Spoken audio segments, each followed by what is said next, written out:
Hei tid, så det atter her vi en nødgen parst av Gjerstamal, og vi dere, Anja Hansen, som teker opp og redigerer, Ronny Petersson, som teker seg av ljøvenen, Paul Fære, og jeg selv, Daniel Adol Jakobsen. Vi hjertelig velkommen til henteparsten av Gjerstamal. Og jeg får spørre Paul hva du hånden ligger av Gjersta i det. Ja, det er at det er evangelium som vi tar, som sitter og prater om.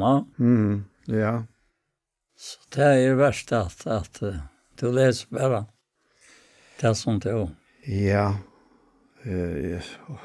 Også med til fra Matteus 16, og fra vers 1, 6 dager etter dette tog Jesus, Peter og Jakob og bror hans Johannes visser, og for vitt han og nyan av høgt fjall, her til våre for seg sjølver. Han fikk ta æra utskjønt fyrteimen. Anlitt hans skein som solen, og klæi hans våre kvitt som ljøse. Og Moses og Elias visste seg fyrteimen og tala av han. Ta tog Peter til åra og sier vi Jesus, Herre, her er okkon godt av vera. Vilt du, så skal jeg her gjøre trudjar bosteier. Ter ein, Moses i ein og Elias i ein. Medan han en tala kom lysande skudj og skugga i iveteir. Og ur skuinon hørtes rødt og sier, Hetta er sonemoin hin elskaje, som jeg have tokka til. Høyre han. Ta i lærersvenna hørte hetta fotelt her nira anlisøyne i større rasslo. Men Jesus kom til der han nærmvittar og sier reisetikkun. Øttest ikkje, og ta i der hukte opp, så der ångan åttan Jesus eina. Ja. Det er underfullt. Ja. Løsne, det er løsne. Ja. Og i atlan for... Ja. Det er, jeg hadde det så avhåverst til at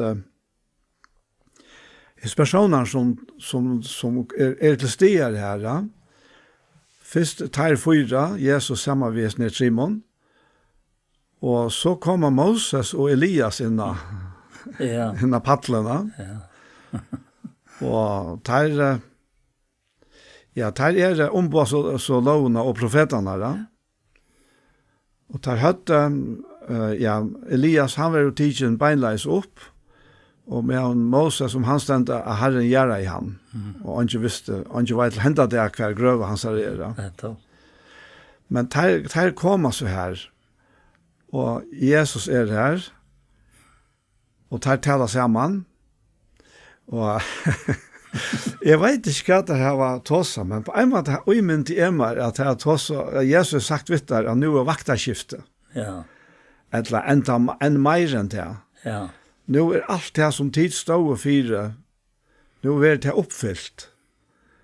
Altså, loven hon var avløst, av en bedre lov, og profetene, det profetiske året, det har vært oppfyllt, det er her løtene, på en måte kan man si, ja. Og her hendet så skifte fra til gamle sottmålene og til de nødja sottmålene. Og Moses, han stod jo fire lovene. Han kom ved lovene. Ved middelmanns håndstendleisene. Og han kom ned av fjallene. Ta vidt at han skein. Det stendte ikke han skein som solen, men han skein så sterkt at han kunne ikke hitje på han. Men her stender vi Jesus, han skein, at det kine var som solen. Som solen og klei, ja, andre hans skein som solen, og klei hans og kvitt som ljøs, ja. Og ter ble helt vekk og just nere. Og ter fotle nere av anlissyn i større rassla. Og ta der hukt opp så der omgav til Jesus eina.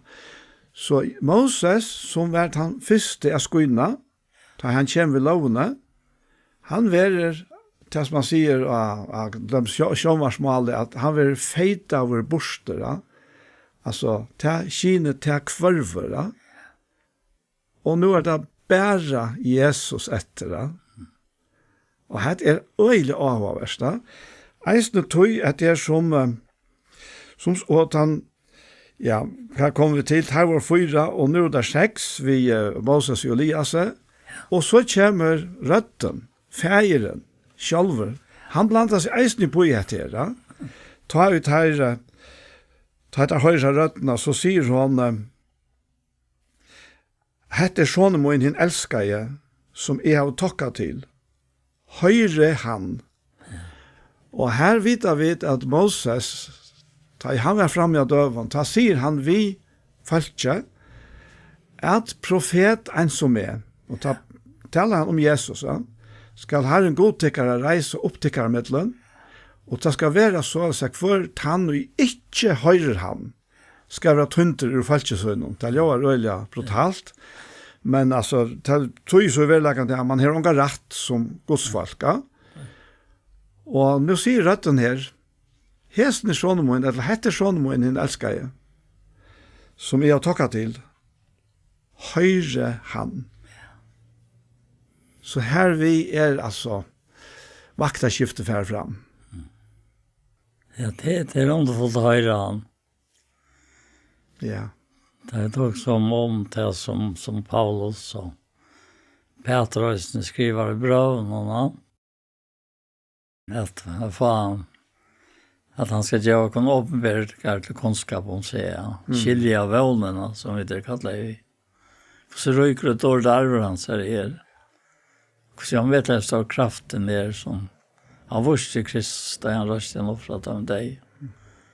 Alt dette her er noe som har vi gjort noen til vi der. Ja. Og så er det det som vi tenkte at hva som at liv og utøy, liv i hesen, og også som etter liv i hesen. Så framgången til at her kan være til åpenbære, sier han der i Timotheus. Det er noe ekkelig vi kommer til oss. Ja. Det er til man er unger, som Timotheus var, og til man er gammel, da. Det er ikke minnen nøyet. Nei, det er akkurat det. Det er og dette her er en så stor moner, og da han sier eisne høyre i handa, og så kan man hitte et nekva tog som Jesus og taler, ja. Mittel anna dette her er kommet her til moen, alltid du strevast og har tungt å bære, og det viser i verleggen til at de som strøyast og strevast under lovene, de klarer ikke halta det. Og de visste at de klarer ikke halta det. Men så taler Jesus, ja. Kom her til moina.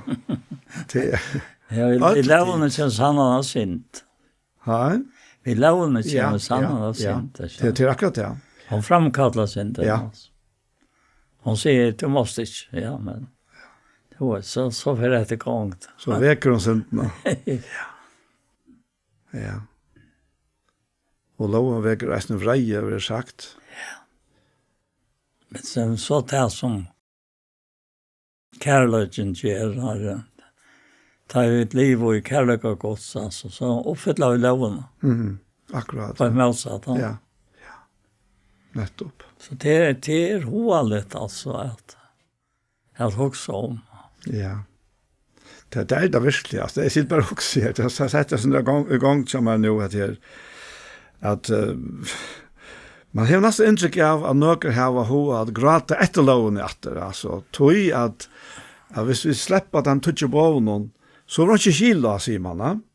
Akkurat. Men Paulus forklarer øyelig godt til at de tøtje på noen hjelper ikke, tvørste måter, de vet ikke opp syndene som bor ut i de gamle menneskene, medan svære og løsnen at God sjálfur viser en anta som fullkommen, flyter inn i okken. Vi trunner av Jesus. Og tog blir avheidene fra Paulus i eisene, at liv etter andan, så fullfører det ikke kjent halsen. Akkurat, ja. Og at det, ja. Det at vevnen, altså, det som det enda vi har i Romran 5, ja. Det 5 versene, ja. femta vers, jag vänner ger inte till skammar. Alltså. Det kallar ju Guds uthält för och görs det något. Vi har det antan som ger något mer. Alltså det kan inte vara bättre sagt. Nej. Och så att vakna upp till den morgon och verkligen glädja så i att det är löjt och det är sånt att ständer här i områden 8. Så nu har han inte fördöme för dig. Som är i Kristi Jesus. Det är lösens anta över löjstocken fra lössyndaren och dig. Och så kommer han in och det som loven inte var ment. Ja. Där kunde hända en lösens anta. Verkligen få gång så och så det jag må bara säga att det är en sån lyskälla. Självt om hemren och det är mysker och rävligor alltså. Så vet jag att Herren han lät till efter det som fer fram. Inte han själv teker iver alltså. Ja. Och det ser ut like en kött han vägen nästan. Och det kött. Ja. Tøy vapnen är det som är fram i tøyene, bare immun til setna heimspartiet. Det är så øyelige. At det är inte, alltså det är inte till att skilja att det kan vara så ja. Men och tog gång till kötta. Och skulle det hända att det blir brukt i vapnen här så är det inte reella kött. Men jag nu säger bara på min räkning, jag tycker inte att det är osamtidigt. Jag tycker inte Herren tillåter att de vapnen skulle komma i bruk och öja allt. Utan ta i tøyen kanskje kom her til. Da. Nej. Ikke før en ta. Nej. Men nej, jeg var en jeg minns hvor det var som ble spurt om hvordan han vant deg at 3 heimsparter for å være. Og hans nedsværer atter. Han visste ikke hvordan 3 heimsparter for å være, men av 4 til for å være vid gassen og steinene. Alltså det så längt att det var att man att en flott. Jag tror jag ser vapen det är så öjligt, ja. Men det är så valsikna och trygt att bäja eie detta året och så inte minne till att eia andra gods innan user. Det är okra värja och okra liv på alla matar alltså. Och kvilla. Och så att här att vi är så korrekt och det är torrkäft. Ja. Ja. Att det är så alltså vi är avknassar att vi lika mer ju tempelaliantan så. Det var löje. Men det är bara så. Det är så läst, ja. Det är akkurat det som är. Och han har gjort det. Ja, han har gjort det. Han har gjort allt det här värsta kvar. Han kallar oss för tempel. Eller andans och likam Kristus är och allt det. Ja. Och han säger annars sen att en sant att Aren rögnar maler fullt. Det kan inte kunna hemma. Inom porsen skojnande till äviga glädje och glöjmas. Att det är så det som vit så fram emot. Ja. Ja, alltså det är väldigt spännande alltså. Det är helt visst alltså tror att vi såg bara i uppenbarelsen och Eisen Peter han tossar om att kanske man säger här han tossar om att det är om det Herren sa. Ja. Och att Herren det kan bli här att men det är en måte ikke var blind for det elsker at en dag er Herren som 1000 år, og 1000 år som en dag. Herren er ikke sent før vi lyfter noen. Tog oss som vi halter det være sent før. Nei, han er lenge måte for tikkere skuld, han vil ikke at nækker skal fortepast, men at ødel skulle komme til omvending.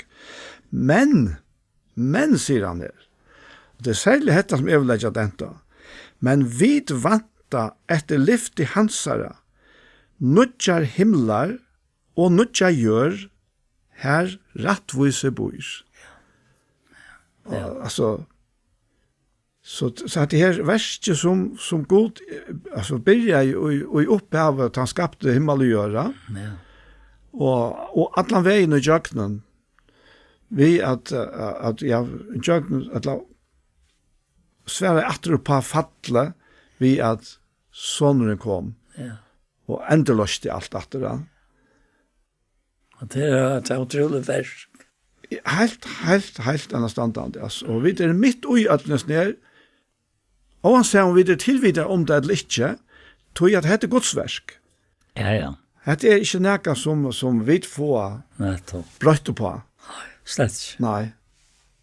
Han fører sitt verk i jøknene, men jeg var før som sånn jeg ånder rettelig opptisen av enda tøyene, og så alt, men det er ikke langt. Nei. Jeg kviler bare ut tøyene. Det er for meg det han kvile, altså. Ja. Det har vært alt etter tøy som han hever atla. Jeg har jo også undret seg med sjølven, altså, og jeg som sier med det.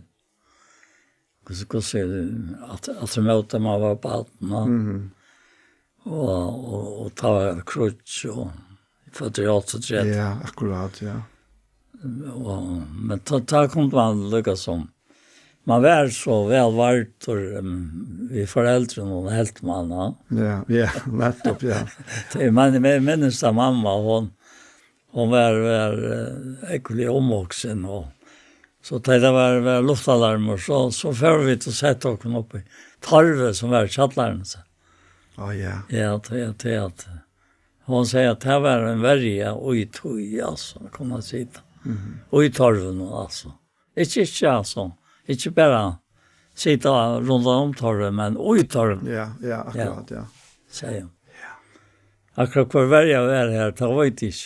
Men så størte hun, og tok åkken vi. Ja. Du minnes du alarmer?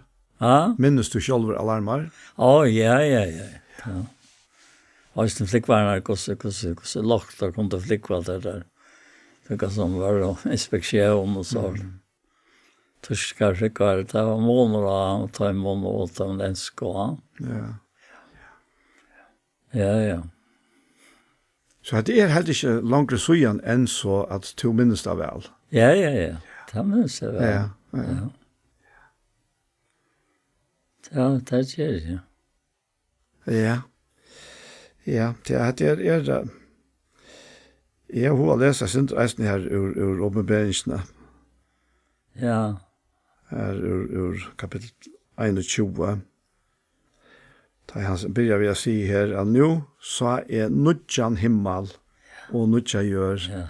Du i fyrre himmelen og fyrre gjøren var fernborst, og havet var ikke langt. Jeg sa hin heilige sted, hitt nudja Jerusalem, komma nere himmelen fra gode, til Jordan som broer og prutt for brukkomsøgnen, og jeg hørte rødt fra hasaten, hun sier, hikk, bostaver gods tja menneskene. Han skal byggva tja taimon. Tei skulle være folkansara, og god sjálfur skal være tja taimon, og være god tarra. Han skal turska kvart tar av eion tarra.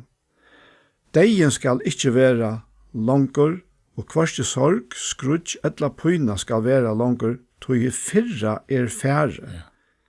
Han som i hasaten sier hikk, gjør alt nytt. Og han sier skriva at i hese år det troverdt sånn. Ja, alt nytt. Ja, alt nytt, altså.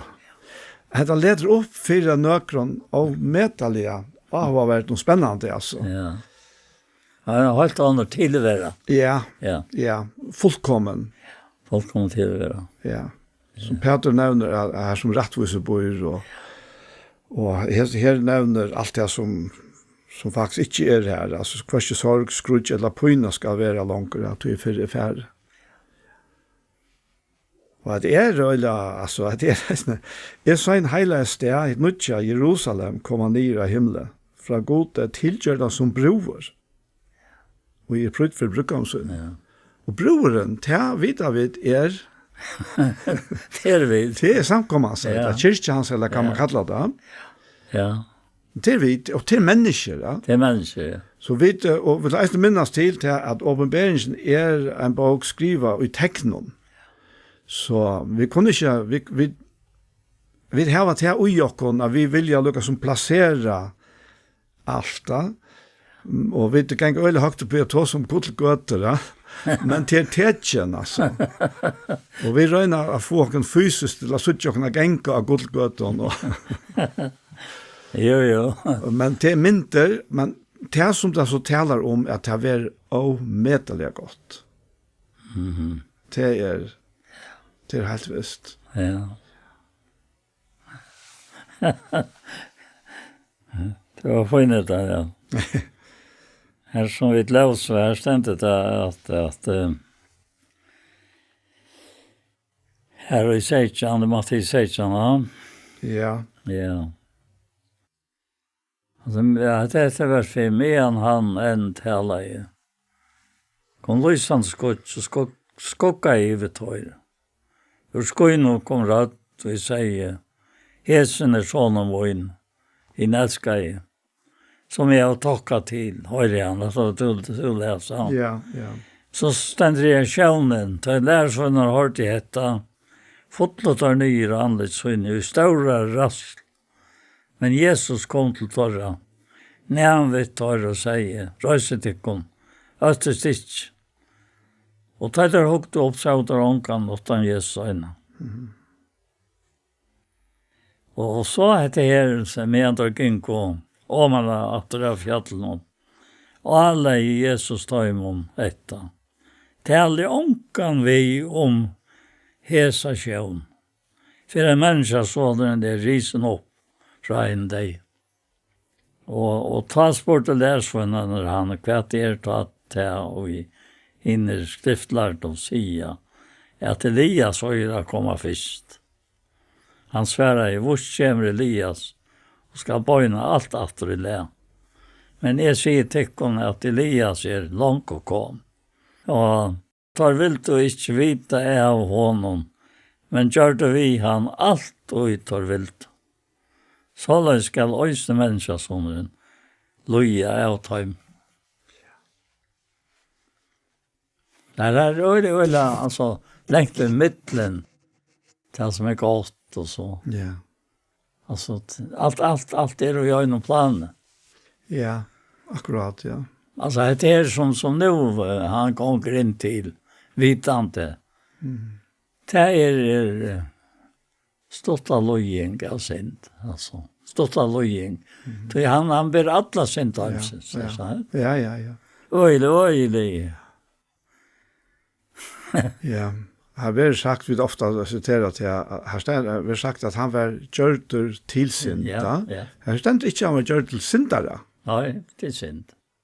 Och det har helt sagt om att vi var Nej. alltså vi var gjord till Guds rättvisa. Ja.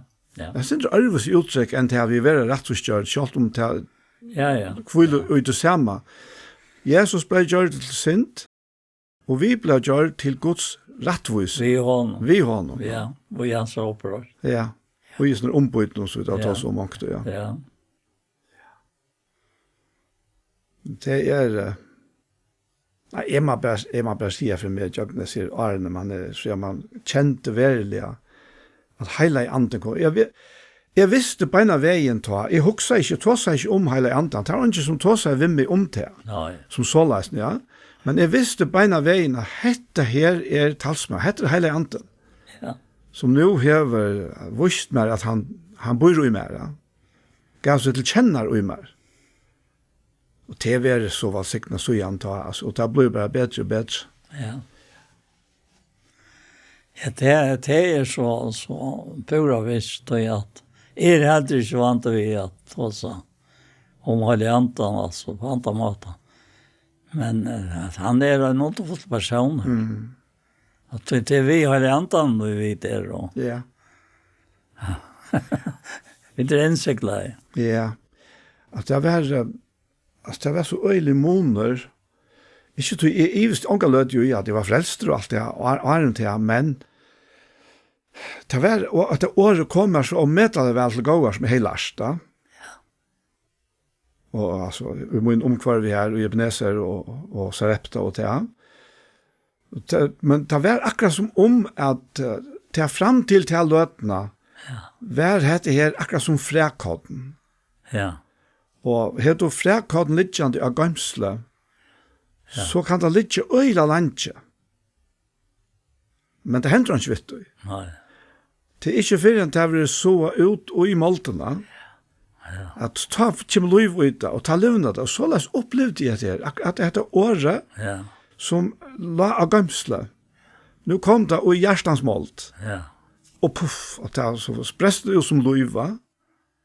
Og det har sagt enda, jeg ikke etterkann at det heter, men jeg har jo hørt at her, i sunnet tror jeg har funnet krukker i Egyptalandet, vi kottene jo i, og har prøvd så det ut og finnes det veksa.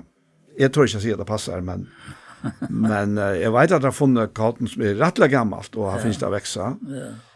Men så det visende året og anten høyre og løselige samene. Ja, det kan ikke være bedre sammenskjå enn det er. Så året anten og anten og år. Det har jo sammen, altså, fullkomlig. Ja. Jesus sier, jeg vi lærer sånn, at årene jeg har talt til dere, det ante og det lov, va? Altså. Ja. Og til det som heimeren tørver det, at det ante og lov. Det mest som man løsner, da man er ferdig ångt ut av Kjøpesyk Klagsvik, og viser det som litt kjær, og det gjør alt igjen, og omvetelig igjen. Ja, om ett annat nökt ser vi av att färdas i mittlen till människor. Ja. Det kan det är mer en frier än att förklara frien alltså. Det blir stil alltså. Han är bara här. Akkurat. Jesus säger fri, lät inte gå nätter. Han säger fri, djävet det. Og ikke som heimene djever, ja. Hjertet tykker at det ikke er ikke mot. Så det ligger sånn jeg går i sånn her. Jeg snøter alt sånn her, som man sier. Ja. Det er akkurat det her. Og han djever gjerne, altså. Han er noe ryker for alt det som kattler av han. Ja. Jeg kan huske om, jeg har sikkert kanskje fortalt det for nok lenge siden, men jeg minnes en mann som kom og møtte i evangeliet, som tvær kanskje trudja ferner, sundekvalt, og var en som hørte til i evangeliet, som heia vissar. Og jeg minnes jeg sa det fra Talarsland av gosse, Rassland og neien lustig ut fra noen. Og så sa jeg han ikke atter, men så møtte jeg honom settene. Og da hei han, onkel sammenhengig, oppleva disse frelsene. Og det var en fullkomlig brøtte person. Ja. Altså, og jeg ble slien av undran enn en affær, og han kunne tåsa antallige sannleggere ut, som om han skulle ha vært Gynja Bibelskole 30 år, han har sagt det. Ja, og til tog jeg at her anten åpenberer året 4 år. Ja.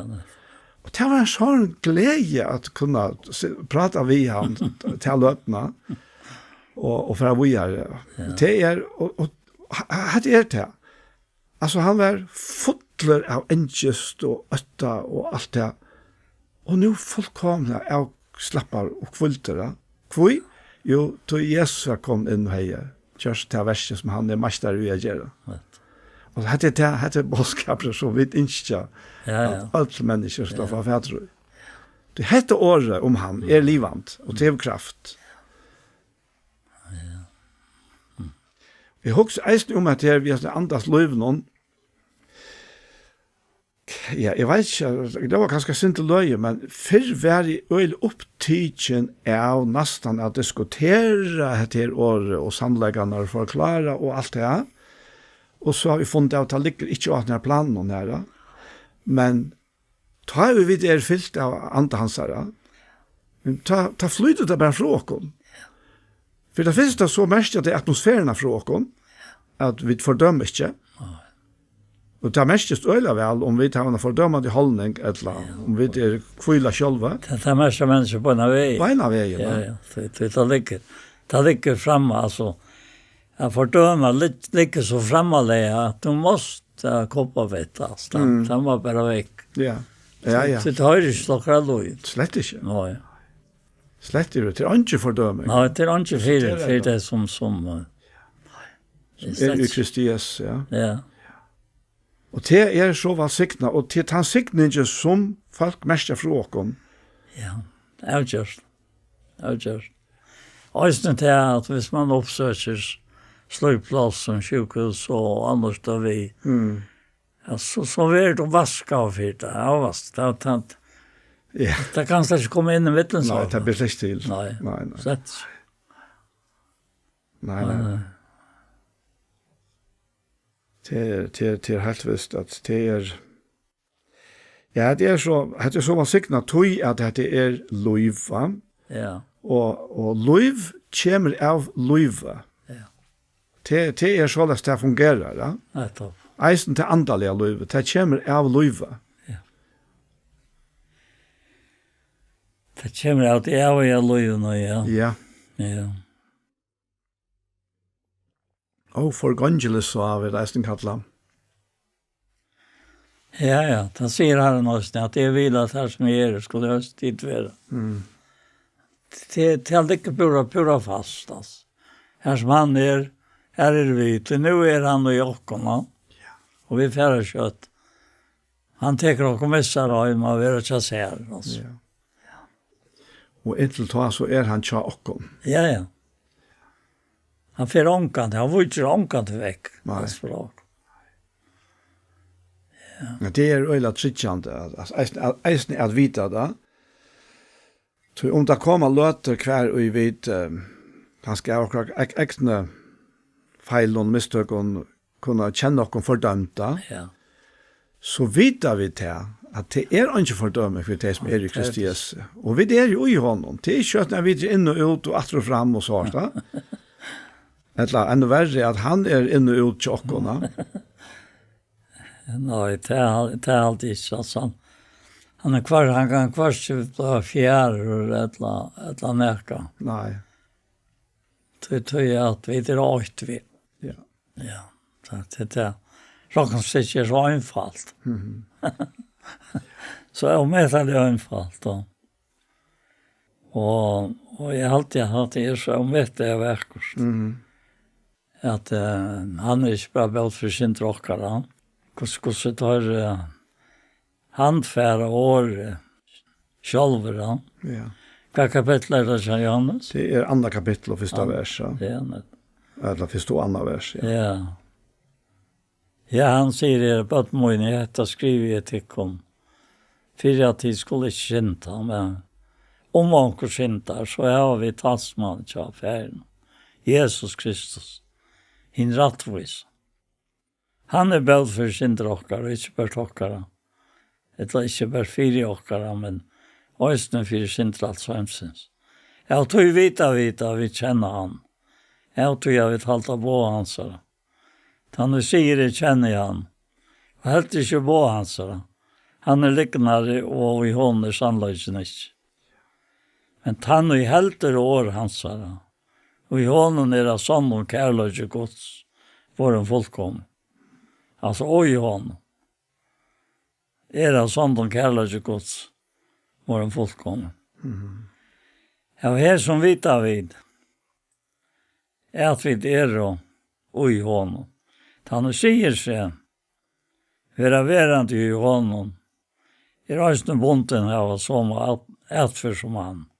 Tidligere skal det ikke nytt på å skrive det, men gammelt på, som vi har haft fra opphavet.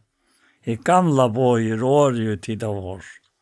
Og det var det nytt på i skrive tikkene, og det satt og i hånden, og i tikkene, til miskre vujtje bostor, og i sanna ljøse skoene lang.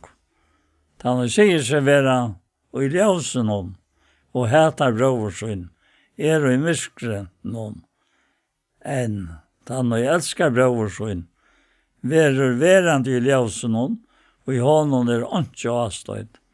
Men han heter brøversyn, og i miskre noen, og anker i miskre, og han vet ikke hva han fyrer. Så vi skriver blinda I og han sa. Jeg skriver til tikkene på at måne tog Sinter tykkare det tykkon 24 for navns hansara skuld. Jeg skriver til tykkon til fetrar, til tid kjenna han som fra opphav. Jeg skriver til tykkon til onko, til tid hava sikre inn etla. Jeg har skrivet til tykkara, vattmøyne, til tid kjenna feiren. Jeg har skrivet til tykkara til fetrar, til tid kjenna han som fra opphav. Jeg har skrivet til tykkara til onko, til tid stersk, orkos ververande i tykkon, og tid hava sikre inn etla. Elsker sjøymen, og jeg helter til som høymen og Om anker elskar høymen, kærlig til færsens, ikke i hånd. Det alt som høymen og Listor halsens, listor egnana, og stoltlage lusens, ikke av færen, men av høymen. Og høymeren for gonger og listor ansara, men han gjer vilja gods, være i atler hever, vattmøyne, det sørste tøyme, det har jo hørst antikristus kjemur, og langt og nå nekver antikristar. Kom der, jeg tog sørsta tid, etla vit, det sørste tøyme. Tar farne ut fra okkon, men tar vår og ikke av okkon. Tog hatt og tar vere av okkon, så hatt og tar verande tja okkon. Men det skulle være åpenbært at ikke alle av okkon. Tid av salving fra en og høylavo, og vite alt. Altså, man bare sier at det sin lesnavn så oppbyggende. Ja. Han verilige. Det hjertaleie så høyt at han vil alt det. Ja. Det det som han skriver til her, han kommer inn på det her i første kapittel her. Ja. Og det her som han sier, gjort av synder og han trofast rettviser som fyrer og syndene og rensak for alle årettviser. Og så kommer han og sier, at vi har ikke synda, så gjør han til liknare, og år hans ikke ujakken. Og så jeg har skilta, så var det mittlen til tryggvande, var det så kallade gnostikere, som ikke ville vi kjenne er syndværa. Ja.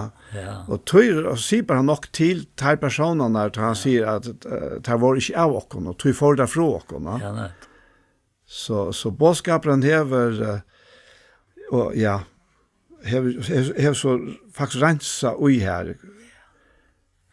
Vi tar til færen som ikke vil gå teka bådskapen om Jesus Kristus som Guds offerlampa. Det talte ikke å være i midtelen. Nei. Og lukka sier han så til at det som du byrjar vi her i øren, at han både for synder okkar, ikke bare for okkar, men eisne for synder alls heimsens. Det ja. Og eisne, hvis man huksar til å ha vært uttøy, og Jesus sendte lærersvennerne ut, så sendte det 2 og 2. Og her der var teknomoter skulle bare fære inn, men ville det ikke takke moter, taimon og bådskapen fra dem, så skulle det fære fra dem, og bosta støv av foten, men skulle det vite, de skulle vite til at Guds rydde kommet nære, rydde Guds kommet nære. Så det var omgang du slept helt, altså. Vi tar som mennesker, og har holdt til linde til at sleppa menneskene helt, oppgjør det fullkomlig, ja. Det har vi noen rett til. Nei, altså, Guds år gjør ikke det. Altså, han byrjar her ved å si at båten for sin Alzheimsens, men altså, han gjør tydelig mån og hver høyre til, hver ikke.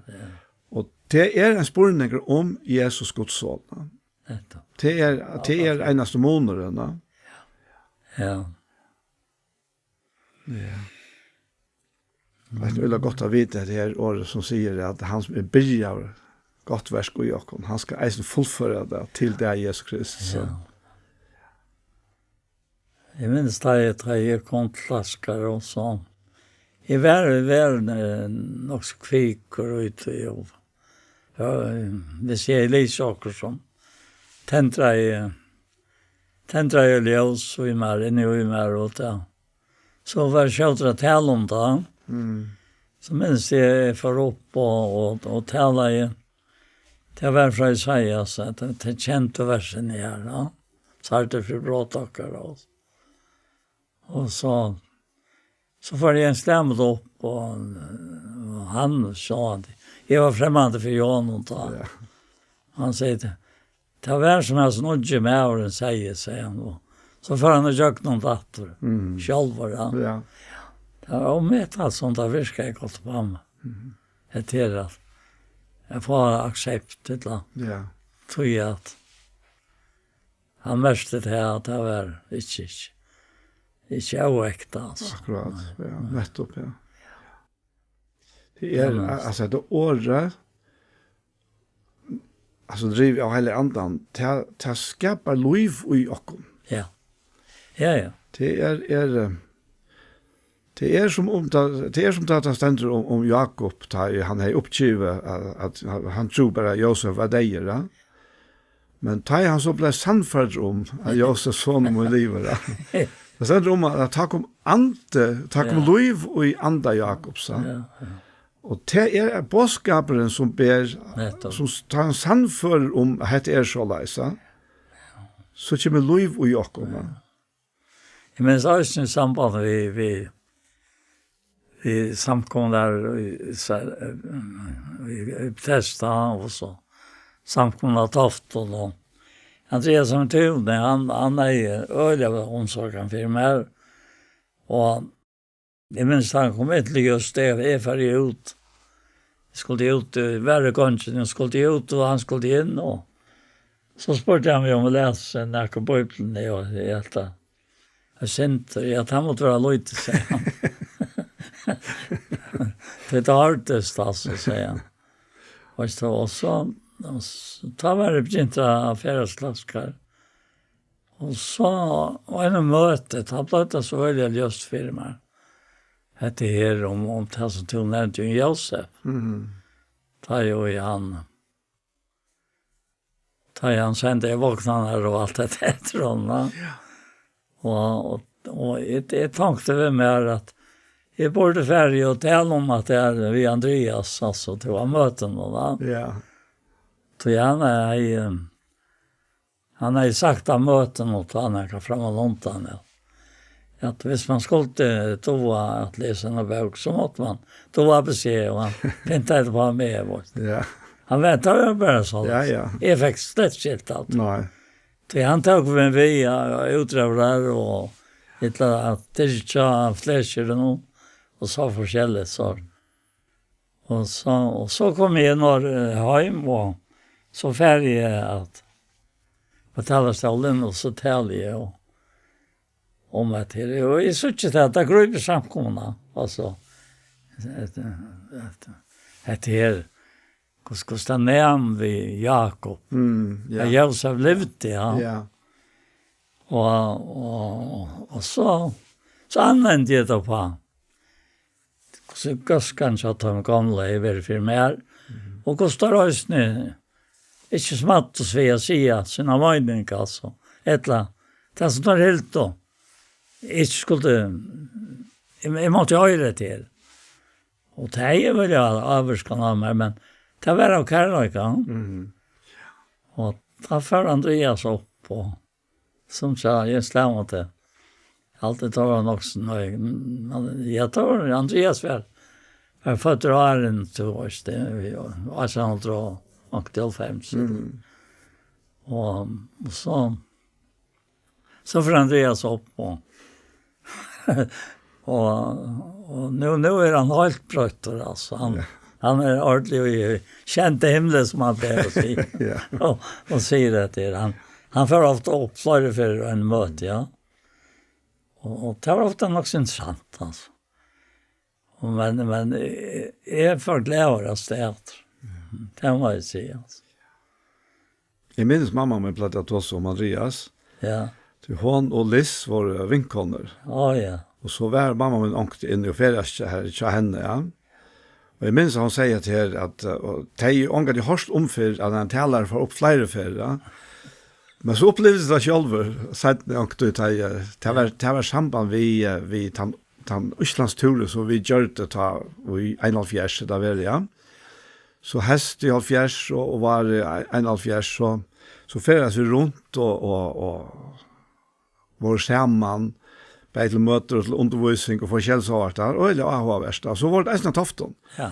Och ta minst det att vi var ju faktiskt i Beröa men jag bor i Tofton tja fastum där ja. Och ta minst jag var morgonmöte här och jag var ja, vi menar en affär. Kanske en tvärfär gossar allt. Och så minns Andreas. Han reste bara upp på bandsman stod. Ja. Och så har jag några år och sett sniratter och jag för resten så kom också att rätta och 3 för ganska eisen ja. Ja. Och på en måte halt till så att möter jag vara. Ja. Tar det faktiskt Louis alltså. Ja, det är något som vi samtal och som vi tar nu. Mm. Det är en månad av lust efter ögonen som sitter och röjnar att se. Och 2 månader. Ja. Det växlar alltså. Det blir en dynamik i. Ja, det tar ut då. Känner du? Ja. Jag minns det och Andreas Sverige sagt att det är om att avse och så. Han var så ytterligare pappa sin. Så just när pappa den var fri. Och det är just så ytterligare. Ja. Så jag har alltid inte att man skulle färra så ytterligare vid dem som rönt. Men jag följde långt så läs. Ja. Det var nog på några måter en kontantare tog. Ja, det var det alltså. Ja, det ser man eisen ut fra den bløven som kom ut til tøyene. Ja. Altså, det var øyelt av kontant. Ja. Helt øyelt. Det er helt avhugsende jo det. Ja. Og vi ble minne og minne kontanter. Og det er bæge godt og kanskje minne godt. Tøy at det er... Men man må ikke støyta nekran, og det er sjåvande, man kiler øyla godt det, ja. Men hinveien så er vanten 4 at ta ønsken talar at det, at la sier, at så ver okkur skreift som ver godkjenta. Det er samtidig, men jeg har ikke noen oppskrift på det her, tror jeg, at mer damer slett ikke sjølver, jeg har gjort det ångte før, og vært for ivrig og sagt kanskje. Ja. Og jeg vet ikke, det er nok ikke smart. Og man skal være øyelig sikker i sånne her søker. Man skal være, ikke bare sikker i sånne søker, man skal være rettelig. Ikke mennesker tykker lærere, sier Jakob Eisen, ja. Altså, jeg har alltid selv vært at jeg skrifte mynda det. Altså, for så vidt. At du først om det mer vurst om. Ja, det er... Og ta åpner alt sin egen ørves. Ja, hvis vi er i her, at det er året og anten, ja. Og vi er villige til å lære dere lære av honom, det er så helt avgjort det beste. Men så kan han eisen bruke mennesker som taler. Jeg har opplevd mennesker som har taler, og til å altså ikke taler altså, personlig vi med, men, og til flere som har nevnt det samme eisen, men det som ble sagt, det kunne akkurat samme være sagt personlig vi med. Det er at det er. Ja. Og det er at det er gavene i samkomne, i likavnene, som vi har brukt der. Ja. Det er bra sagt. Ja. Jo, jeg er alltid til å gjøre det, altså. Jeg sier da vi fysioterapeuten tar altså, som vi har sånn, at det er helt at man kan ikke skola, til å finne sorta, men man kan ikke bare kan skola, altså. Men hvis man ikke fer her som det er, lukka som gangfyrelse. Det som man har lært da. Det som man har lært da. Og man ser hvordan det tar som har vært vidt til at hjelpe dere ved hvordan det tar sjøast da. Det gjør så igjen ikke. Det er så kompakt altså. Altså jeg må si at det er toften. Alltså jag minns ångat till näka utan det gå alltså. Nej. Jag tar det inte versökner. Ja, jag visste det var så det. Ja. Samma? Det. Ja. Du vant inte något annat. Nej. Nej, och man godtog det alltså. Ja. Pappa säger ångat till näka. Som kvar jag mötte ett han var en öliga fredlig med åra. Men akkurat som han var fredlig och jag var öliga glad för det. Så tar han sig näka. Så visste man. Ja. Att hatta var det. Så svart det bara. Ja. Ja. Det var inte så släkt. Ja. Det kommer. Nej. Jag var helt och näka lägga chat på. Nej, jag bara tänkte bara nu är det så gammal och vi drar smadlig hus. Annika och jag och hur ser mest till er? Jag vill också som det för att det är alltid ofta till i vakten mot den där att du kan se åkare på att ni är vuxna än alltså. Alltså man då sätta inställa sig till det. Då är det så stort det var här. Ja. Och engineer nu alltså. Kanske det är förra eller det är 17 alltså. Men det är gott att Annika är här. Ja. Då är att hon är så omvetaliga röskot hon hade, alltså hon 20 år yngre än jag. Så nu kommer det omvetaliga väl vi. Mojna väckna alltså, nu mojna det verkligen. Ja. Så gott det är alltså. Ja, Louis är här eller Louis, jag kom tankar om du säger det här. Ja. Jag satt en dag inne i stoven samman vi versfärger, Andreas Kökbona. Ja. Og at det ikke var noe rar så igjen, tror jeg at han var 23 år da, og var nok tatt i halvfjers. Og så sier han det her, han sier det nesten mest som framfor seg selv. Han sier at de sier at jeg fyller i halvfjers. Jeg føler ikke jeg blir voksen enn, sier han. Og hadde jeg så nesten, altså. Men ikke til yngre, de halte dere være øyla gammel. Vi er gammel, altså, tar vi det blir noen fjersar og på etter det. Da er vi ikke ungt langere.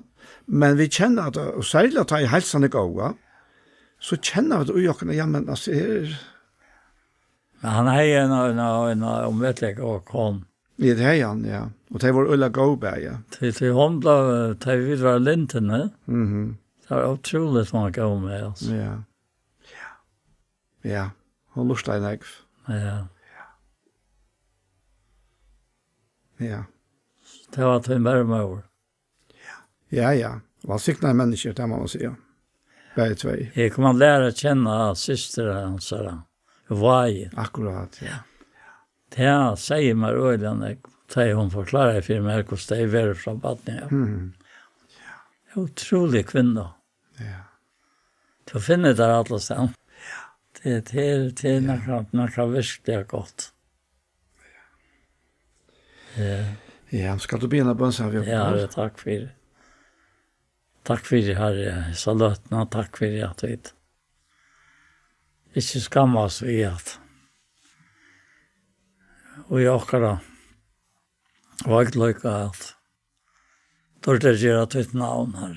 Og det kan ikke gjøres i en hastavn sinne. Eller vi halta seg vera nekka sjálfur. Det var gjerstokken til det som vi skulle være. Og det er det som hever æren av ødlund til gav i løyvjok. Det kan ikke takas bort her, ja. Og det er det som er så godt. Jeg færer vi til underfotla fantje som det var, kommer kjenne til inn i dørtene og sånn det som du er, og være der lykker her. Det fyller dere med glede og fri, nok sem. Takk for det, og takk for disse kære som er virk. Takk for det, løter vi da vi er i langt og nivå. Det er så nekvar sentinger som langt er kommet der oppe i 100-tall. Herre, vi lägger alltid till en hånd. Takk og prøysa til her i Jesu navn. Ja. Amen. Så hesen parsten av Gjerstamal kom enda, og vi får takka for okken. Og vi Anja Hansen, som teker opp og redigerer, Ronny Pettersson, som teker seg av loven, Paul Fære, og jeg selv, Daniel Adol Jakobsen. Tusen takk for Jesu. Parstar av Gjerstamal som heva være, der kan du finne av YouTube om du leiter etter Ikto Sjønvarsp. Og hesen parsten, han kommer eisner ved å lagt seg her, han kommer eisner ved å sende av Kristelig Kringvarsp. Så en affær, tusen takk for Jesu.